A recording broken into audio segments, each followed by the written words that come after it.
Broadcasting live from the Business Radio X mobile studio in the Valley of the Sun. It's time for Tech of the Town, your place for entrepreneurial stories and lessons from the Valley's most inspiring technology leaders. Welcome to Tech of the Town here on Business Radio X, where we tell stories that the traditional tech media tends to ignore and help connect you to the right people. I'm your host, Dr. Adrian McIntyre, and I'm joined in the studio by David McKenna, SVP for R&D at Axway. Welcome, David. Thank you, Adrian. And Patrick Gilbert from Compendia. Welcome, Patrick. Thank you. So glad you both are here. We're going to have a very interesting conversation about your companies, about your background, and about your outlook on technology and innovation here in the Valley. David, let's start with you. Axway works with more than 11,000 organizations in over 100 countries relying on your products and services. You are a data integration company. Talk to us about what that means and what kind of services you're providing these folks. Yeah, so Axway has a multi-country footprint, and our product line is called AMPLIFY, and AMPLIFY provides integration to various different protocols, various different consumers, and as such, as the technology stack in the world evolves over time, Axway's platform has evolved to meet different needs, from API integration to file-based integration to more classic EDI-based integration, so that our product and platform and our offering continues to evolve to meet the market needs. This is one of the things that those outside of the narrow specialization might not understand the full implications of, because when you talk about connecting all of the different parts of tech stack, for example, you're dealing with so many different issues. It's not just data, it's security, it's all the other things that come along with it. So what are some of the central problems that AMPLIFY solves for users? Well, the world today is connected. Every device is connected. Every machine is connected. Every machine is different. Every piece of software is different and comes from a different time period. And as a result of that, protocols are different. And as a result of that, for the interconnectivity, there's a need for security, as you said, governance. There's a need for visibility and for what is happening within those connections. And that's where Axway play a role to provide that governance layer, that visibility, so that things can be connected, particularly within the enterprise, where there could be in banking, where every transaction, every connection has a monetary value. Yes, absolutely. And the security of the data can have a significant cost when breaches happen, as we sometimes see in the news. Certainly the consumer-facing view of all of this is usually only in the breach. Mm-hmm. But the awareness of the work being done to provide the fundamental layers that make it work better and well is very important. And it strikes me as interesting, again, as something of an outsider to this particular niche, that it seems like when it's working well, it's invisible. So I wrote a blog recently themed around Halloween, which is obviously next week, called Fear-Driven Development. And in that, I'm talking about the fears of what a modern software developer has. And one of the things is about a fear of being hacked. So today, it's possible that the code that you write today may appear as a CVE, a vulnerability online. It may even appear on CNN, which is far worse, where you've got things like where modern vulnerabilities are getting branded. So you have the likes of Heartbleed, which then obviously becomes mainstream, whereas previously things just weren't known. And then far worse is then there's the liability to the company, there's a liability to CEOs, CIOs, people are losing their jobs. So it all becomes not only that the individual's information is being compromised, now all of a sudden there's people who are responsible for the delivery of that, who may be very far away from the code base, but they're at risk. So then what that now means is that there's a lot more emphasis on secure software delivery, so that there's certain gates put in place, and we've got these gates in our software delivery pipeline where that to make sure that the code, has been statically analyzed, there's pen testing run against it, there's vulnerability scans, all this before it gets to production, where then and then when it's in production, it's locked down, secured, and continuously monitored. You mentioned that there are equipment from different eras that are being connected. And this brings up a whole set of issues, I'm sure, because when just to the API world, for example, to make things talk to each other that are not just generations apart, but perhaps worlds apart is a big challenge. Can you, especially the enterprise level where you've got layers of sediment developed over time, exactly. you know? So if you're a paleontologist in there and you're digging down through the layers, there's a lot of skeletons there, and there's, you know, a lot of fossils that can be dug up. However, there is value in those fossils, and they need to be leveraged and used in different ways, like brought to the mobile market, which may, like, some information may be like used internally that needs to be bought externally. So where APIs play a role is they can be a facade over these layers. So that means then externally to your mobile app, or maybe to a web app, then you're utilizing information that you have today in different ways. So APIs help in a sort of modernization of infrastructure, but it's a modernization where the facade externally has changed. Internally, you still have those skeletons are still there, and they're still working away quite well, because it's too difficult to lift and shift them either to cloud or to re-implement it. Too difficult, too big a risk, and too costly. So with APIs, you can leverage what you have without having to get the cost of changing what you have. You know, it's fascinating to reach outside of technology for a minute with another metaphor. It reminds me of the nature of language itself, where innovation over time in the vocabulary and usage of words, and you end up with a situation where you have a very dynamic and flexible system that contains within it persisting elements from earlier expressions of that language. English is a fascinating example where there's an early Anglo-Saxon code base, if you will, that's baked in. And of course, then 50% of the English vocabulary is French due to the Norman invasion and other things. And English has now become a global language where we're communicating in SMS and on Snapchat and TikTok and using emojis and emojis and symbols come back in. It's all full circle. Full circle, right? So the return of cave art and hieroglyphs and petroglyphs and things, it's all there. And this is one of the things that fascinates me as only a mid-level user of technology rather than a developer or systems architect or something, is that at some level, all of this has to interface with humans and has to help them accomplish their goals, manage their workflow, enable their business processes, and really enable the commercial viability of their enterprise. How did you, as a human being, find yourself into this world? Take us back a bit and tell us the story of young David and how you got into the role that you're in now.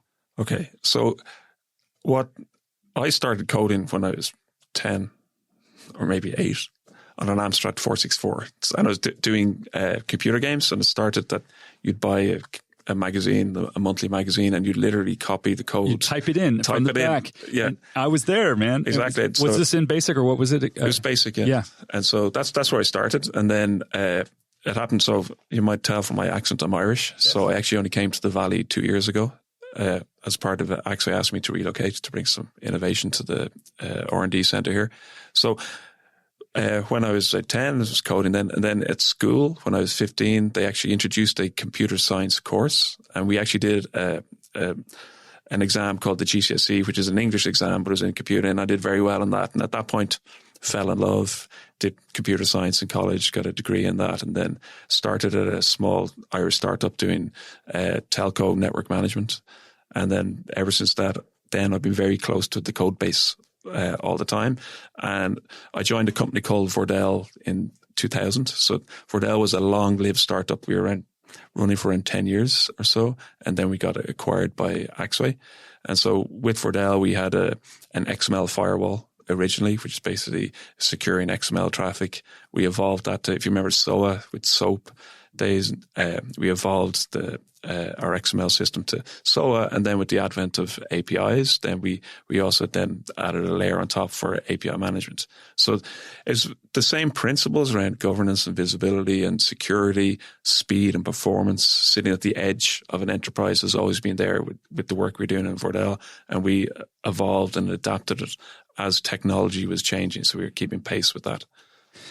I'm interested in the way in which the Irish context itself has shaped some of the work you're doing now. I mean, I'm not as deeply familiar with this as I would like to be, but I'm aware that in the mid-90s, it was a fast-growing ecosystem and a large number of experts and companies have emerged from. Yeah, so the Irish government has made significant efforts to invest in IT.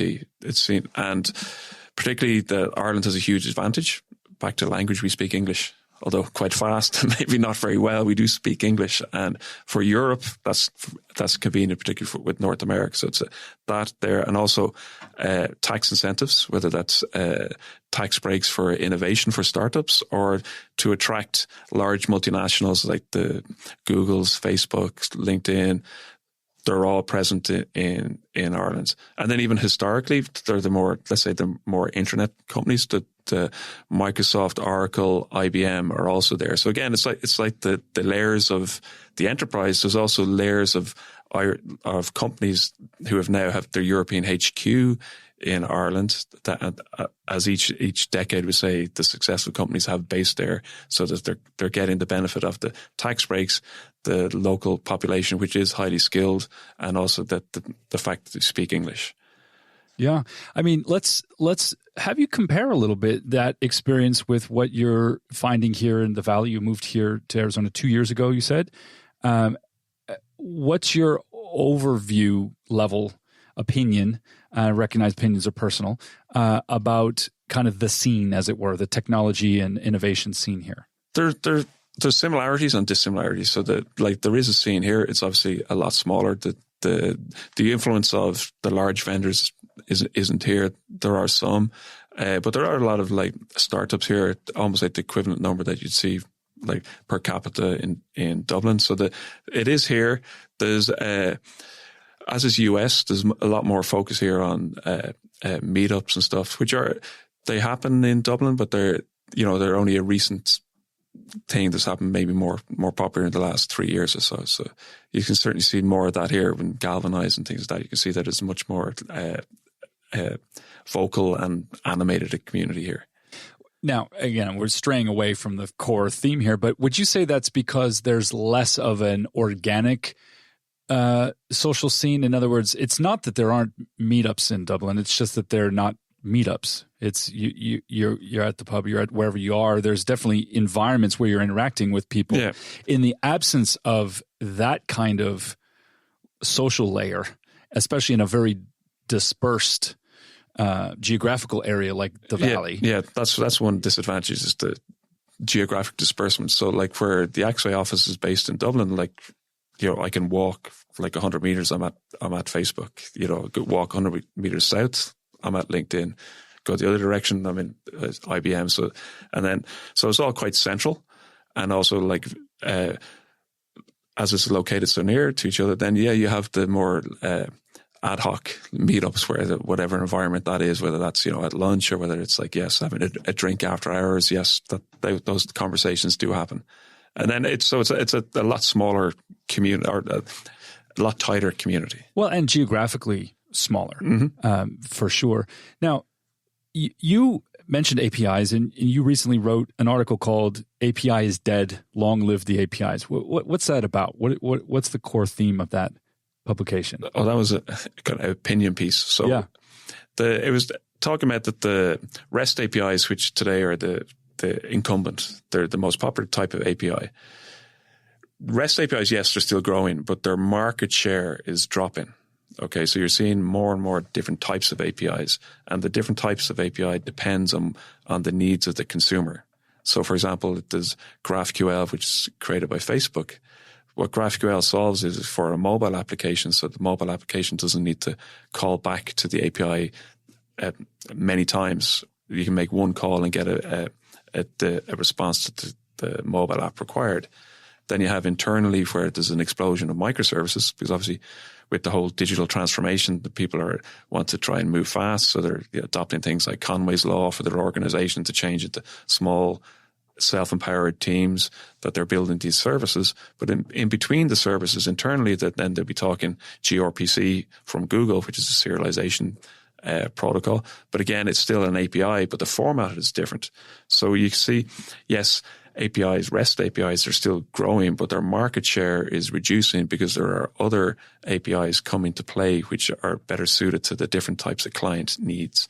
So it's it's the client application that controls what the server should be doing. So the clients are dictating, hey, server, please use gRPC or whatever protocol suits them. If it's IoT, it might be MQTT that is used. So it's all the client. So it's now become a democracy. So the clients are voting really for what the need is for the server side. Right. Well, it's in a way a democracy, or at least a marketplace where the demand is coming from the application reaching back to the core infrastructure. Let's talk a little bit about the R&D role and the way in which, on one hand, you have to shepherd the integrity and continuity of the established solution set. Mm-hmm. And at the same time, you have to push the edges and stay ahead of the curve, as it were, and find new ways of solving problems, or maybe even coming up with forecasting problems that haven't yet emerged and trying to get ahead of them. Mm-hmm. Is that something that comes naturally to you? Is that the way your mind works? What makes you good in that role, and how does it play out within your organization? Obviously, you don't do it alone. How does it all get done? Yeah, so there's a personal side, and there's how the organization or the system works. So what you're seeing now, and what we're doing in Axway, is you see that in order to execute on anything, then we have the agile process. But before that, in order to assess whether an idea, a hypothesis is any good or worth value to the market, then we have design thinking, and then we would enter into more of a lean UX, lean user experience to identify things like the persona, user journey, etc., before we go into execution. And execution would be coding. So what's very interesting, what's happening today for a developer, there's some things are shifting left, which is like, for example, adoption of DevOps, because today we produce cloud services. In the past, it would have been software that was shipped on CD, installed. People may upgrade once a year, once every 6 months. Now it's in the cloud. It's continuous deployment. And with DevOps, then developers and operators are working hand in hand. So now the developers are responsible for the uptime of the service. So if you build it, you keep it alive. Okay, you build it, you run it. So that has shifted left. But then there's things that have shifted further right. So if you write code, that's expensive. So a weird thing is, I've often said, is stop writing code. Uh-huh. So we're instead turn to libraries and modules. And no, that's still writing code. You adopt that library, you're responsible for it. You're responsible for the security of it. You're responsible for all these things. So it's more that, like, rather than rush into writing code, is that, step back, see what the market actually needs. Let's not waste time writing some code that may never be used. Make an assessment, see whether whether our hypothesis will be proven out. Get some metrics, get some data, and then we'll write some code and we'll execute on it. So this is what I say. So some things are shifting right and other things are shifting left. So the role of a developer has changed quite dramatically in the last 10 years because of this. So one is they have to prove theories with their data before they go in towards execution. That's working with product management, product owners, with a UX team. And then on the other hand, a lot of additional work has gone left in terms of like the security, in terms of the operations, even documentation. That developers are responsible for writing documentation for the solution. So it sounds like you're painting a picture that is multidisciplinary, that requires knowledge of ways of working. You mentioned agile, you mentioned design thinking and kind of the lean, testing, and also in the same realm, I suppose, the kind of customer development and product management related perspectives of making sure that even validating the use case and that this really solves a problem someone's going to need enough to pay for it. Exactly. How does that multifaceted training happen? It used to be that somebody who was passionate about coding could devote themselves to that skill and then find themselves in a role. How's it play out now in the professional career? Yeah, so that notion of a software developer who's dedicated to coding, I think, is a thing of the past. And then what you see, as I mentioned before, with Conway's Law, you've got small, discrete teams who have a multifunctional and responsibility for the delivery of the service. Within that team, there is a product owner.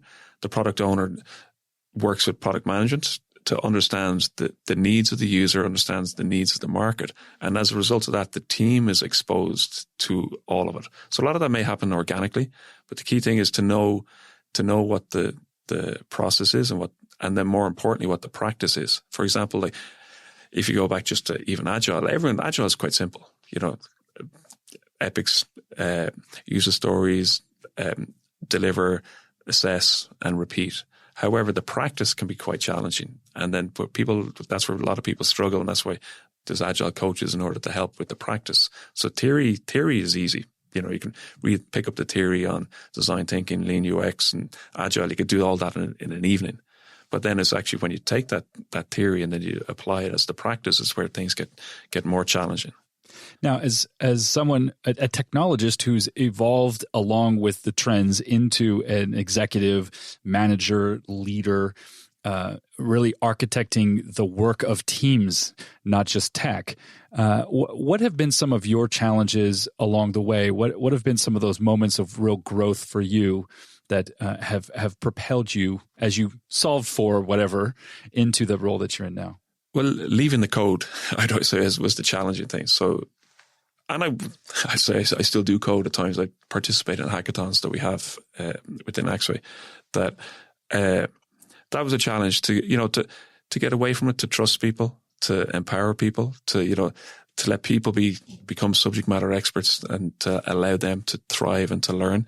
So that was challenging, but within Axway, I've kind of also been quite lucky in that I've had many different roles. So I for our post-acquisition, then I was asked to be global architect. And as a result of that, I was able to see a lot of the direction of where Axway want to go. I was able to interact with a lot of Axway's customers and then interact with the various different product lines that we do have. Because Axway has R&D centers in Sofia in Bulgaria, in Bucharest, Romania, in Paris, in Dublin, in Phoenix and in Santa Clara, but I was able to interact with all these different R&D teams who were all producing different services, different types of products. Some of them themselves are more legacy products that are installed on premise.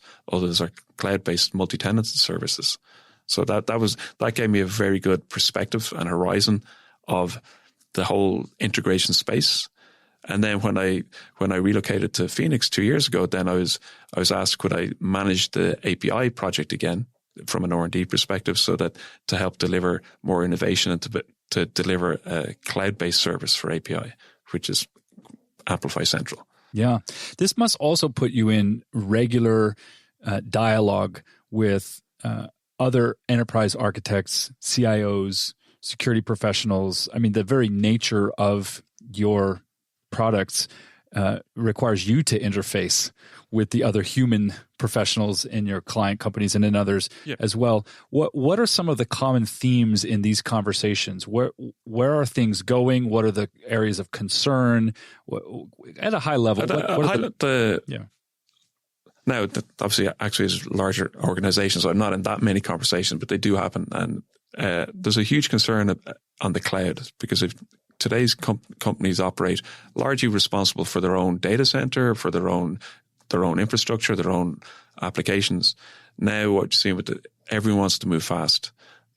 Everyone's afraid of disruptors. They want to adopt the latest technology, whether containerization, cloud, continuous deployment, DevOps. That's where they all want to be, so that they too can be disruptors on the market, even though today they're incumbents. So this week, I think the CEO of Bank of America made a statement that they built their own cloud, and as a result of that, they saved $2 billion. Okay? So there's a movement. Everyone wants to go there. But the fact that they built their own cloud means that they don't want to be running on Microsoft Azure, AWS, or Google. They need to have control. And we see that in a lot of enterprises, is that we're an insurance company. We cannot possibly let our data leave the boundaries of this organization and be in the cloud. We don't trust the cloud.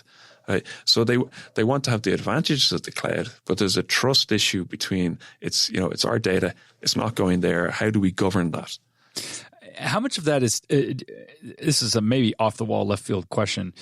How much of that is tied to some strange notions of sovereignty in a sort of 20th century nation state kind of world? In other words, the cloud is very, if I were as an anthropologist, political scientist, historian, to come up with a metaphor for this, seem to be doing metaphors today, I would think that, the traditional way of doing it is very much nation states with borders, kind of a, post-World War II UN kind of idea, which has got its own issues, let's be clear. But as opposed to a globalist view in which there's flexibility, there's non-state actors, et cetera, et cetera. Same problems exist. Yes. The same political boundaries, possibly political boundaries related to geographic boundaries, exist in the cloud.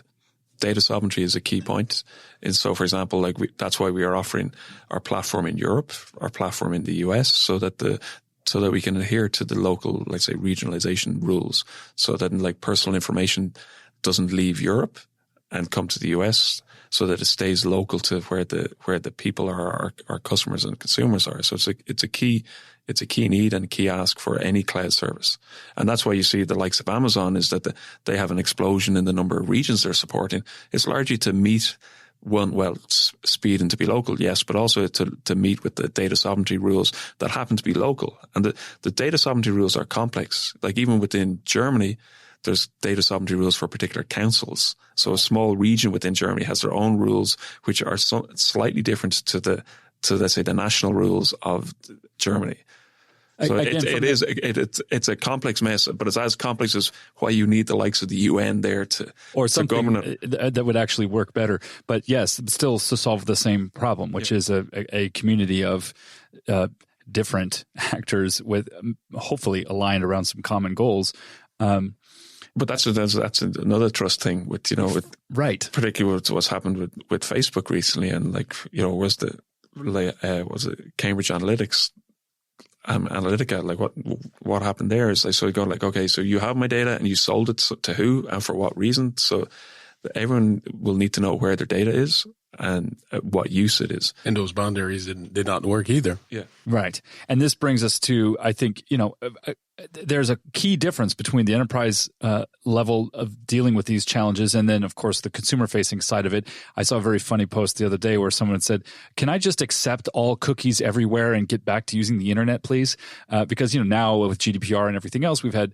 But did you not, when GDPR rules came in, were you not spammed with how many emails did you get for all these services you'd signed up years ago and didn't realize that? Right. Well, and this, which raises this question both for enterprise clients as well as for small business owners and as well as for general, users in the consumer world.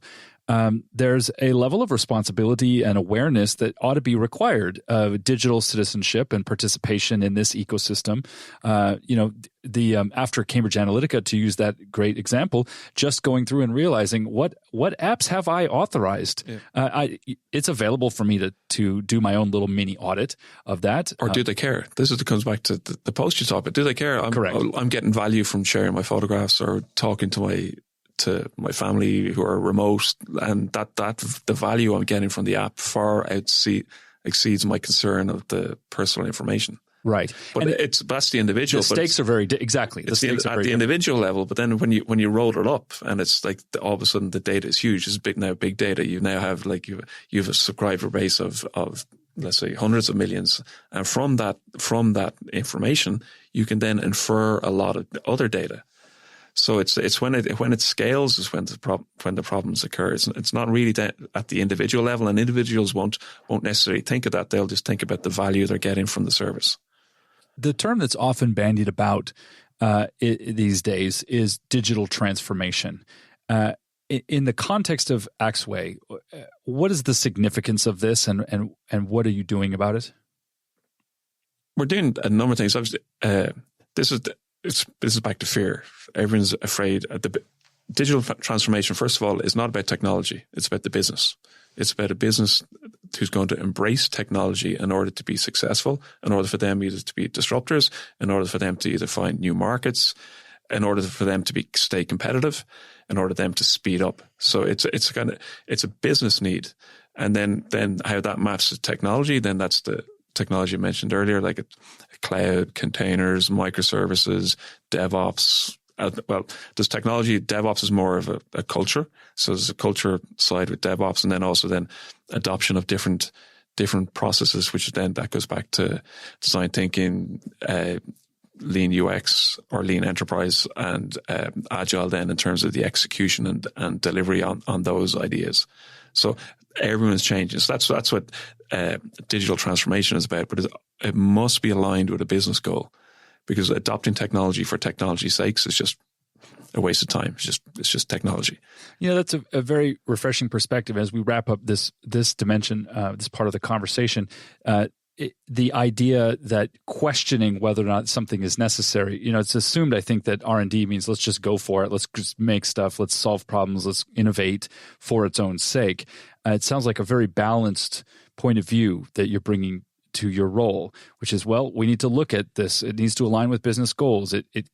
We can't spend money on developing code we don't need, so let's pause. How much of that is due to kind of a maturity of this technology versus just a balanced perspective on your role? So I'd say it's historically IT and software in any organization was a cost center. Now, Axway are different. But we've always been a provider of software. But if you're the likes of like a bank or insurance, then you need to have software and you need to have development in place in order to realize business value. Historically, it used to be a cost center. Oh, we need this, but now you actually need it in order to stay relevant, to provide value to the market. As that's a key. So the thing is, if you Uber, yeah, it's a ride sharing app. But however, where their investment is in the technology behind it. So they're a technology company who are serving a market need. The business need is for ride sharing. And it's the same, you can apply it to Amazon, you can apply it to Airbnb. And these are the models that people are looking at, saying that you can be successful on the market with technology. And then for the existing enterprises, is they're realizing this and deciding we have to embrace technology, digital transformation in order to be successful, as opposed to historically where this is a cost center. Our main goal is to sell insurance or whatever it may be. Now let's utilize technology so we can be more successful. Yeah, I mean, it's a fascinating time when I think not only are people viewing let's create our own cloud architecture, let's do our own thing, but realizing that so many different services, so many different products have a technology backbone. It's almost as if the democratization of innovation and tech is kind of reaching out into even boring industries that would not have normally. Just in this studio a few months ago, I was hearing about a hay broker. So farmers, hay harvesting, there's a whole commodities market for hay, deciding that they needed to hire a developer to produce an AI-driven platform for them to forecast hay prices, some predictability, and developing a technology layer to 150-year-old farming business. So fascinating times. David McKenna, SVP R&D at Axway, thank you very much indeed. Let's turn to Patrick Gilbert, founder and chief innovator with Compendia. Now, you've been listening to this part of the conversation. You must have a lot of thoughts about some of the things David has shared, but let's at least start with some background on you and your own company. Tell us about Compendia. What kind of work do you do and what problems do you solve? Compendia means a body of knowledge. And what we do is that we use our knowledge of the digital world to help smaller companies, enterprise, in their digital transformation. And we might use tools such as, well, actually, we were talking in the lobby before. We don't currently use Axway, but you will now. But we use other technology stacks and other type of products. One or two more meetups, and you might have this deal nailed down. No, well, actually, we use one of their sub platforms, but before the acquisition. So it was interesting to realize that. But so we work with various type of companies, whether a solar company or a digital music company or a producer serving the indie bands that wants to go from having all artists posting their music independently on YouTube to have some kind of organization putting some infrastructure so that the people have access to services, whether it's buying tickets, knowing that a certain unknown band to many is available in a certain town and so on. And they look at it and say, we need to have a digital solution. We need a platform, and they don't even know where to start. So that's where we come in. We look at, sit with the customer, look at their needs, produce requirements, and in some cases, actually do the development work, whether using our resources, independent resources, or in the case of other companies that have their resources and they need more guidance, we can use also their own internal development team. Now, you also have decades of experience and innovation and product development moving across a lot of industries. And one of the things that always fascinates me about that is it means you've seen so much come and go as things have evolved. I mean, I was fortunate, as we were mentioning before we started the broadcast, that I grew up in my dad's radio station. And so in that way, I was exposed very early to a lot of trends in technology, again, on the adoption side. But, we had, an IBM PC when they first rolled off the line in 81 or whatever. And, doing the programming from the magazines, putting in the basic. I could never get the sprite graphics to work on my Commodore 64, but that's probably because I'm a terrible coder. So you have seen so many trends and you've participated in so many things. Can you, Patrick, walk us through that history in a way? Give us a sense of the different roles you've played that have brought you to this point. Well, I'm an engineer by training, and I'm Canadian, French Canadian, as you mentioned earlier, and I'm from Montreal, so that's where I started my career after school, and I worked in a telecommunication consulting company and engineering firm. So had the opportunity to touch many different technologies working for customers. And the key things, the two things that really fascinated me were initially the early days of the internet, packet networks, and so on, and wireless technology, and the very burgeoning mobile applications.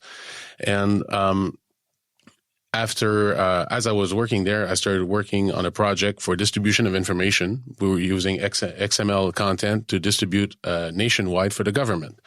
And we developed technology to transport that data over what were, at the time, analog TV signals.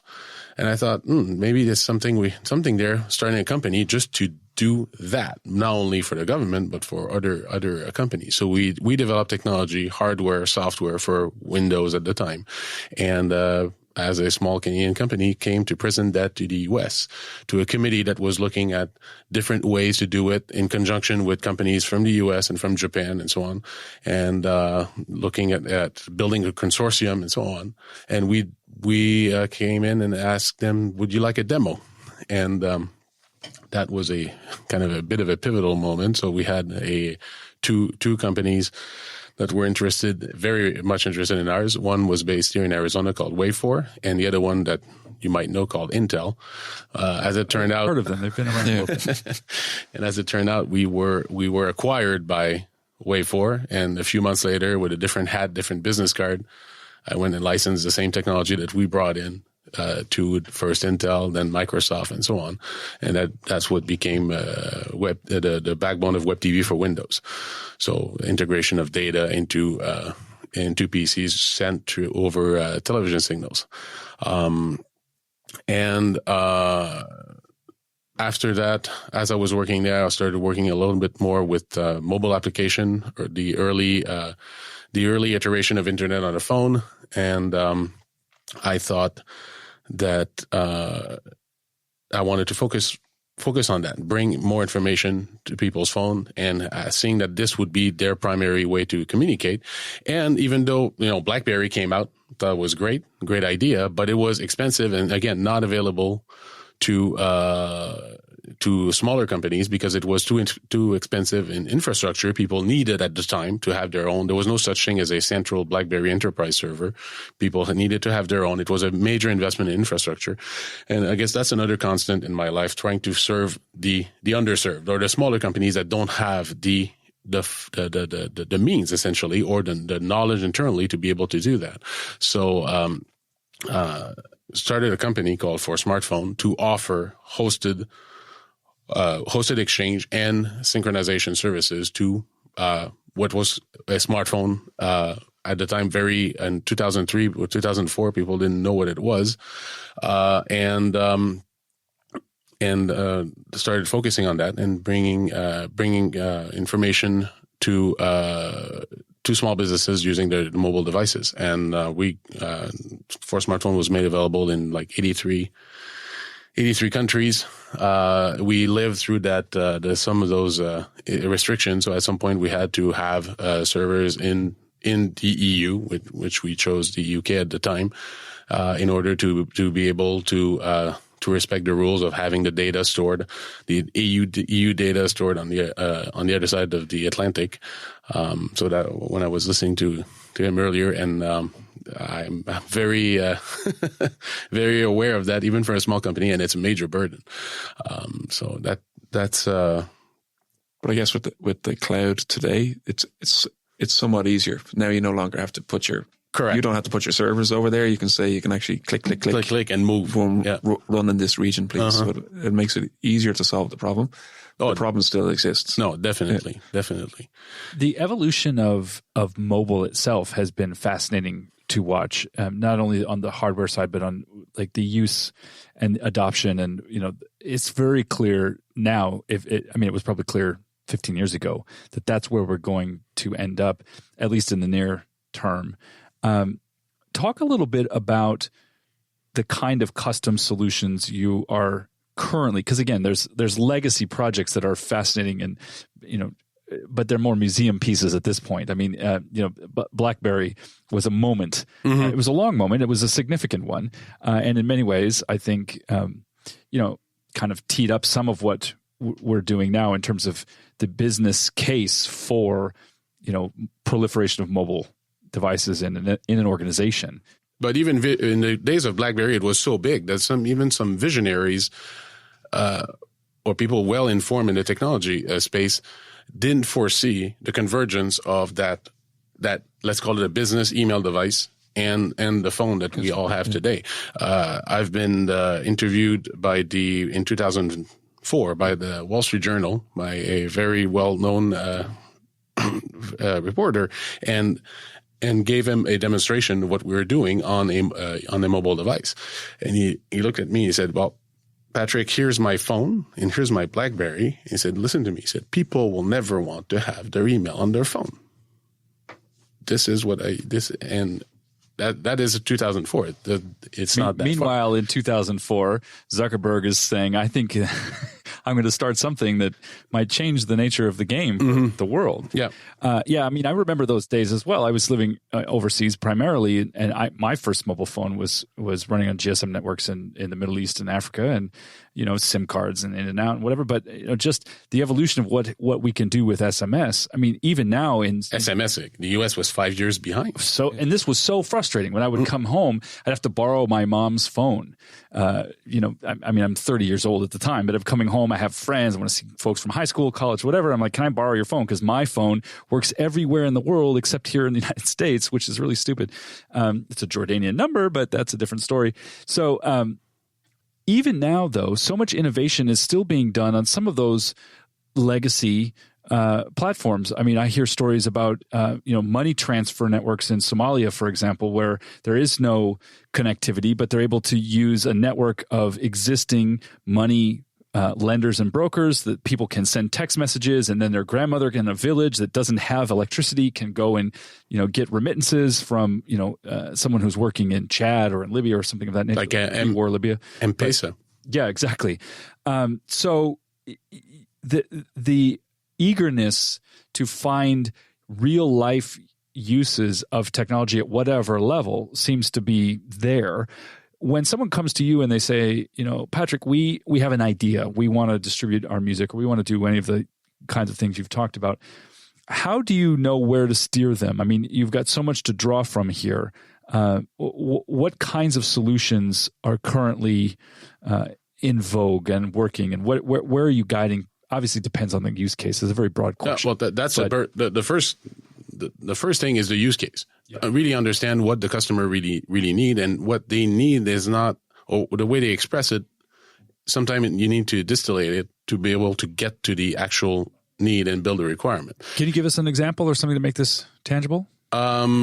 Well, I mean, let's say at a certain level, sometimes they think they need to literally build something from scratch, and I'm not talking about having their personal cloud and so on, but an app or something, an app, and so one of the steps that we do is looking at what's already available, what can we build on, and yes, I will consider things such as Axway in the future, but and what already exists that might be able to serve some of their needs.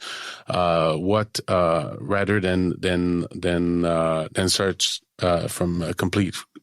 from scratch. I hate reinventing the wheel, and ultimately, normally we should be able to deliver a better product at a lower cost if we can use or reuse things that have already been developed or already available, versus taking a blank sheet approach.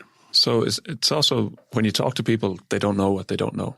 Okay, and it's often hard if they're expressing a problem, then how to solve it. So if you go, Henry Ford, creator of the car, first automobile, if you were to talk to people about their transport problems, they would talk, I need to go from A to B and I need a faster horse, because that's what they had today. That's their frame of knowledge. That's what they knew. So if Henry Ford was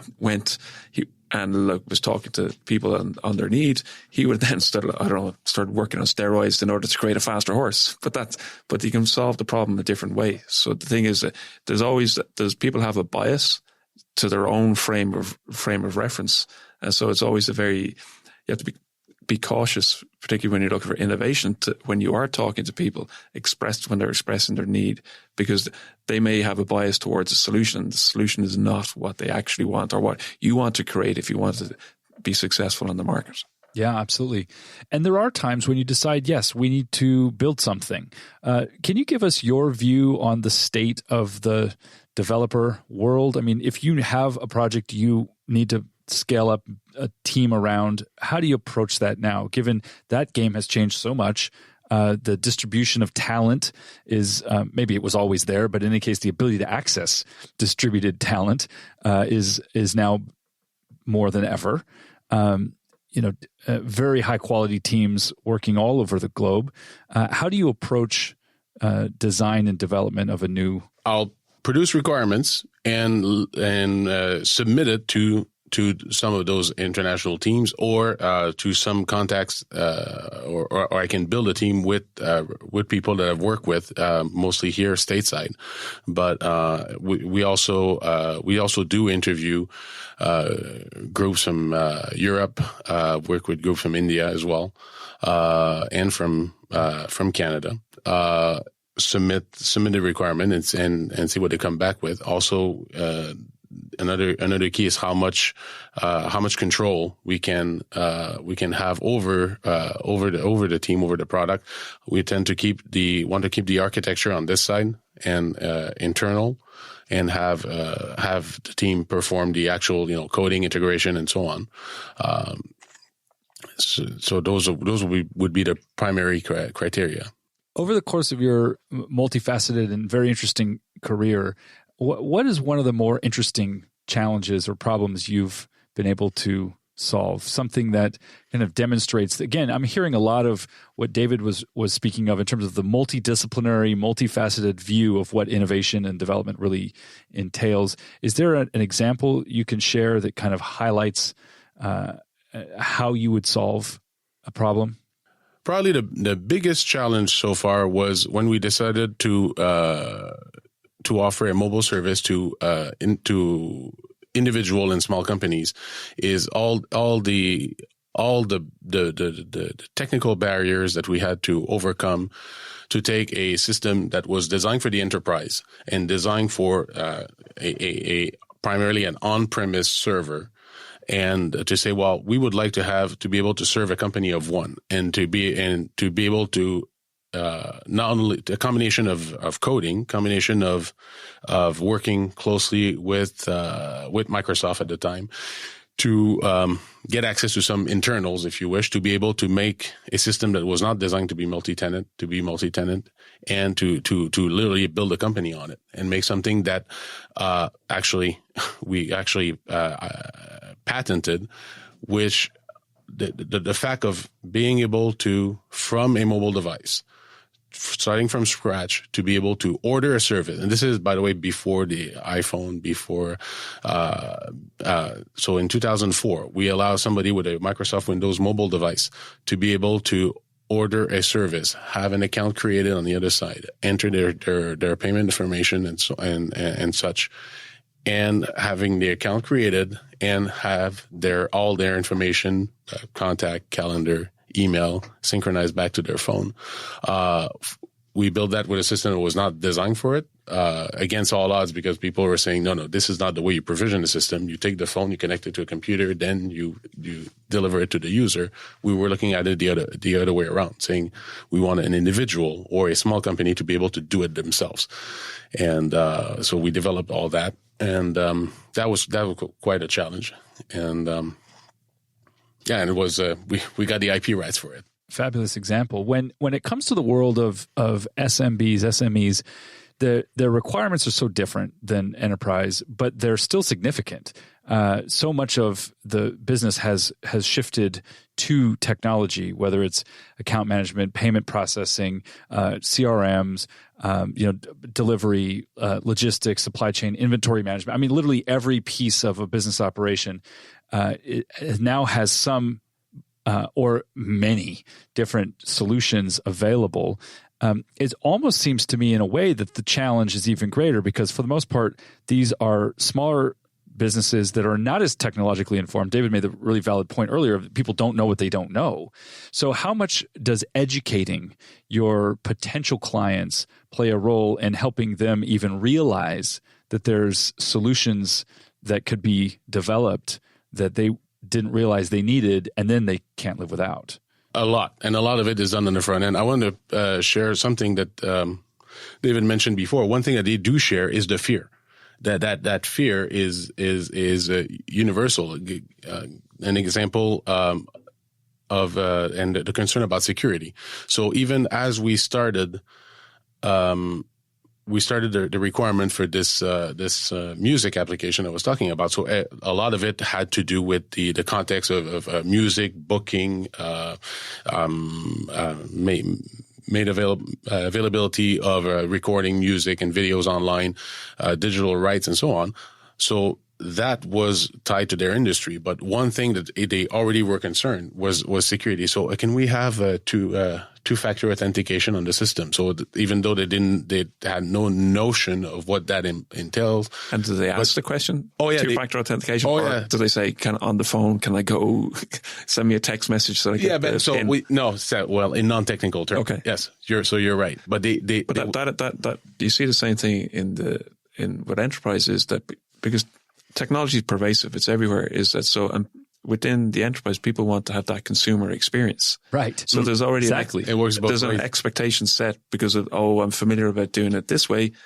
I want your software to work the same way. So there's a knowledge there within everyone because they're using technology on a daily basis. I mean, one of the most interesting periods was that crossover in market share between BlackBerry before its decline and eventual demise and the iPhone. Mm-hmm. When people had one as a human being, they had one experience outside of work, and then they had to use this other thing in their job, all the way up to, there was a conversation with when President Obama was the first president to have an iPhone. And of course it was a highly modified one, and it didn't have a camera, and it didn't, all these other things. But in any case, people want that consumer experience even inside the enterprise. But we derailed you. You were speaking about something important here. Go ahead. No, I was on with that point, but you're definitely right about that. And it happens in all sorts of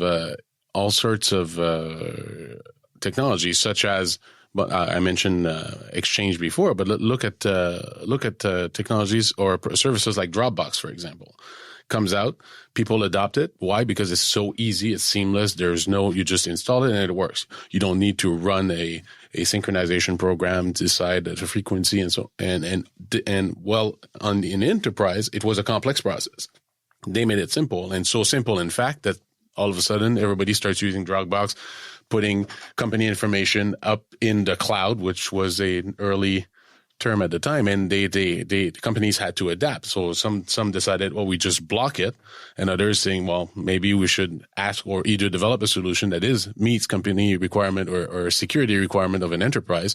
And eventually, while a company like the Dropbox and others came out with the capability. Yeah, with that capability. And it's fascinating to watch that cross-pollination between consumer world and enterprise world. I hadn't thought of this, David, before you mentioned it, but of course, there becomes a pull for it when people are able to have one experience outside the scope of their work. And well, why can't we do this? Oh, well, we can't because we have to do it this way, security and things. Yeah. Like that. Well, I don't believe it.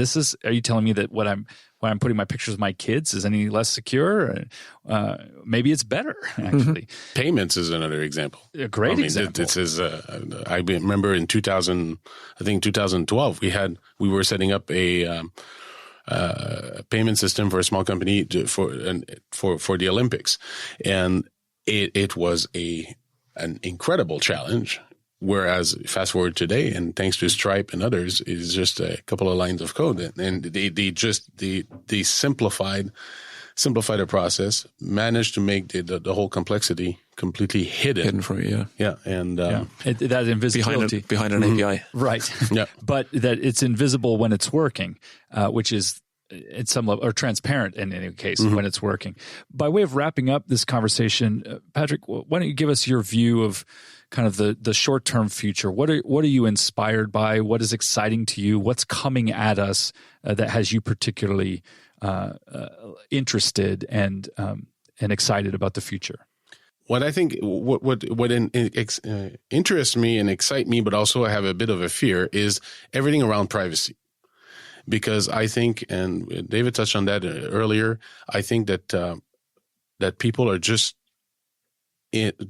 now starting to see how much of their information is out there, how much can be, even though they always say, oh, we gather some information that is not attached to your, no personal information is attached to your profile. But the reality is that if you have enough of it, you can determine that I'm the person that bought an egg and registered and uses Hulu and also drives an Audi and we know the general vicinity where I live, and you can pinpoint where that person is. I think that if there's an area where we have yet to see technology development really happen is in the protection of that privacy, or bringing back the controls to the individual. I know this is something important for me. I look at my kids, and it's they went from, oh, it's okay, we don't know, they use Snapchat and what have you. Then when you show them how it's easy to access their information, all of a sudden they start to realize, hey, wait a second, I'm not sure that's what I wanted in the first place.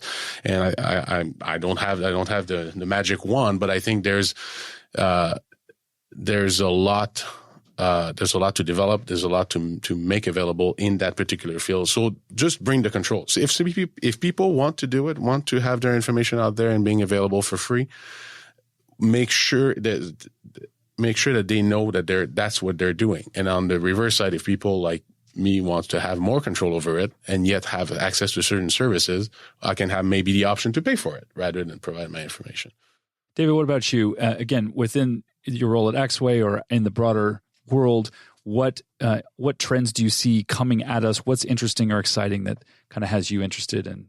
Ironically, it's not a technology challenge I see. It's actually a huge cultural challenge. Yes. And that's a culture within digital transformation. Well, that's, changing the way people think, making people more data-driven, making people think that, how the business operates today could be different in the future. If you're talking within like R&D, it's the adoption of DevOps, cloud, always on. So it's more of a much more cultural change in order to which will in turn drive technologies. And then you see, like, if you're more data driven, then you say, oh, we'll adopt more machine learning. We'll get more analysis going there. So to me, it's the cultural change that needs to happen. Yeah, and that human interface. That's hard. That's the tough stuff. And every executive or senior leader that I speak to, at some level, that's the primary concern, both internally in terms of making this work for our organization, but also in the world. It's that human technology interface. Because the truth matters, this enables as much good as it does bad, and we have to choose, and we have to navigate and decide: are we going to use the location-based data for good or for evil? There was a time when one of these rather well-known tech companies had "Don't be evil" as its slogan, and now there's some question at some level, at least in certain circles, about that. Don't be too evil. Don't be too evil, just evil enough, right? But in any case, it's certainly something that is on everyone's mind. David McKenna, SVP for R&D at Axway, Patrick Gilbert, founder and chief innovator at Compendia. Thank you both for joining us for this conversation today. Thank you. Thank For you. all of us here at Business Radio X, this is Dr. Adrian McIntyre. We'll see you next time on Tech of the Town.